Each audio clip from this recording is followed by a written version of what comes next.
Ukrainian soldiers noticed two infantry fighting vehicles in turtle configuration moving towards Ukrainian positions. Artillery started targeting them. One of the vehicles hit a mine but continued moving. After traveling a few dozen meters, it hit another mine, which proved fatal. The vehicle exploded and started burning. In this assault, the Russians deployed 6 units of equipment. As you can see, the assault failed. Ukrainian fighters with javelins and FPV drones successfully thwarted the Russian plans. Among the destroyed equipment, you can notice another turtle tank, armored with metal plates.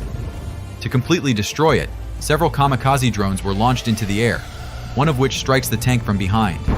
Another locates the tank's weak spot and delivers a blow, after which the tank is finally immobilized and unlikely to be evacuated. By the way, give a like to the drone operator for his skillfulness. You probably have a logical question.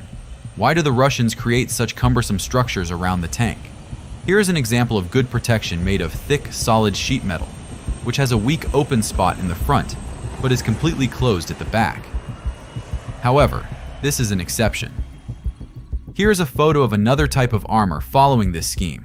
For example, made from slate, metal mesh on a frame, with thin construction metal sheets attached to the tank, and there are even some made of wood. The fact is that these tanks are used for protection during assaults involving a large amount of other equipment. In this footage, we see a tank leading the column, equipped with a powerful electronic warfare system that complicates the operation of FPV drones and certain types of missiles. Here's a real example of how this works. A drone loses connection due to interference and ends up simply falling in front of the tank and detonating.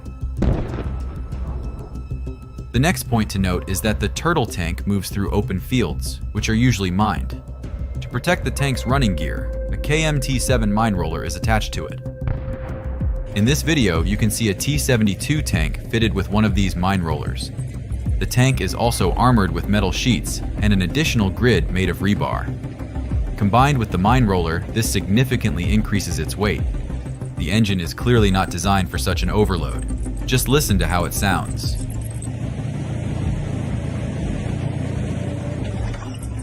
You can also notice that, in addition to the mine roller, an EMT electromagnetic attachment is mounted. This attachment creates a magnetic field in front of the tank, with an intensity that ensures mines detonate 4 to 6 meters ahead of the tank. Now you can see real footage of a turtle tank moving across an open field, which is likely littered with mines. It has a similar plow attached, which it uses to drive over the mines. Look at the powerful explosions with pieces of metal flying in all directions. The driver abandons the vehicle and runs away. And what is left of the tank will most likely be finished off by FPV drones. Let's return to the battlefield. In this case, the turtle tank fulfilled its mission. It delivered the assault group and returned unscathed. However, Ukrainian soldiers tracked it. They located its parking spot in one of the hangars and destroyed it along with the tank.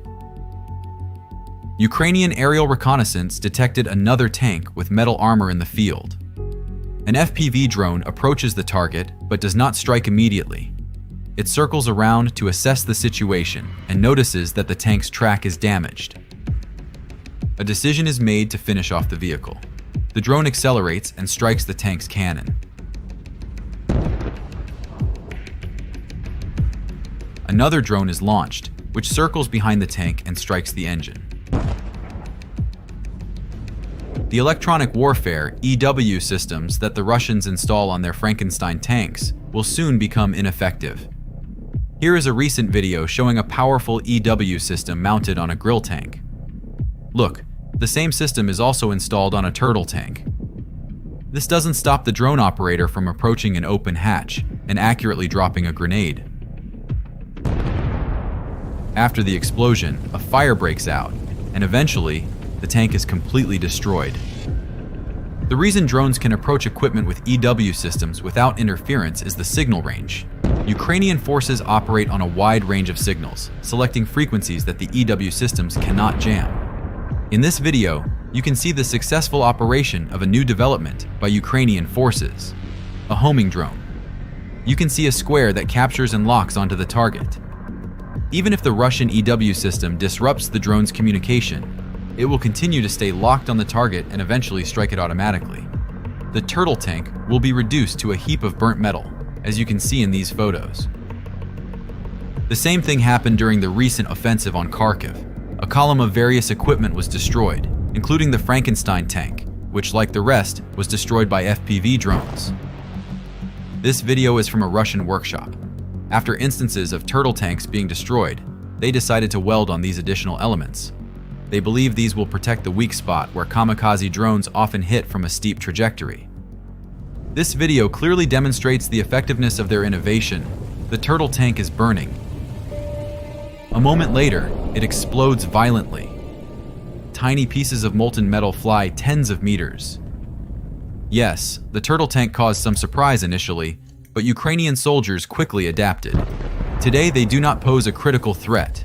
Of course, more drones are needed to destroy them. For example, it might take 4 FPV drones to destroy a single piece of equipment, with a total cost of around $2,000. But even 100 drones do not compare to the cost of an older Soviet T-72, which is $4 million.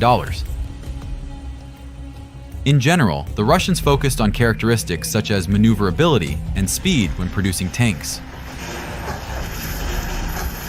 Western military equipment models have paid more attention to both passive and active protection systems.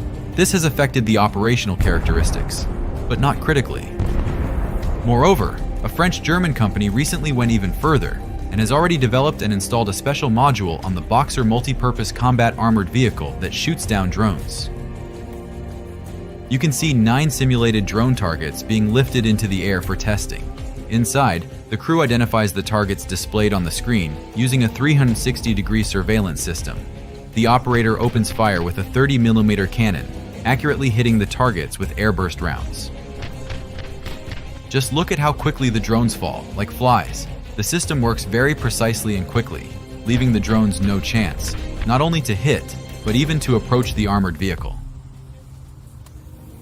At the same time, it feels like the Russians are going back to the times of the Roman Empire. Look at the similarity. By the way, share your thoughts in the comments on what you think is more important. Since everything on the battlefield changes very quickly, it is hard to say how effective various configurations of barbecue armor are. Sometimes they do save the equipment and crew, as you can see in this footage. The tank did not sustain serious damage and continued moving. But in most cases, it goes like this. The tank was completely destroyed. The detonation was so powerful that its turret was torn off and thrown to the side of the road. Once the fire is out, only scrap metal will remain. Chasiv Yar. A Russian IFV is moving across the field to assault Ukrainian positions. Artillery is firing at it,